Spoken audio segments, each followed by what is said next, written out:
Setelah 4 bulan buron, 2 pencuri sepeda motor milik pensiunan PNS bernama Ahmad Samsuri, warga Karangmakmur, Lalan, Kabupaten Musi Banyu Asin, akhirnya diringkus polisi. Kedua pelaku dimaksud adalah Hilom Holi Agus Saputra dan Firman Sadewo. Keduanya warga Jalan R. Sukamto, Lorong Masjid, Kecamatan Ilir Timur 3, Palembang. Keduanya diringkus oleh Unit Pidum dan Tekap 134 Satreskrim Polres Tabes Palembang pada waktu yang sama dan tempat terpisah, Senin siang 9 Mei 2022. Holim diringkus di kawasan Jakabaring. Lantaran melawan dan hendak kabur, tersangka ditembak di kaki kanan. Sedangkan tersangka Firman digerebek polisi di rumahnya di kawasan Sekip.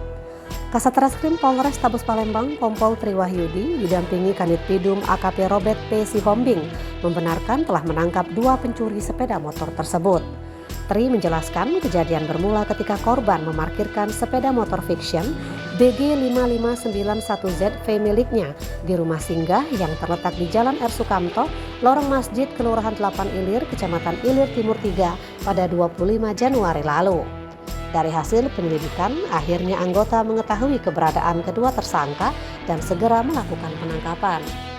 Dari nyanyian tersangka Holim, anggota melakukan pengembangan dan berhasil meringkus tersangka Firman Sadewo di kediamannya. Untuk barang bukti tidak ada karena sepeda motor korban telah dijual kedua pelaku dan uangnya mereka bagi 2. Atas perbuatannya, kedua pelaku dikenakan pasal 363 KUHP dan terancam hukuman penjara di atas 5 tahun. Sementara itu tersangka Holim mengakui jika dia dan tersangka Firman mencuri sepeda motor milik korban. Mizon Bule melaporkan dari Mapolres Tabes Palembang.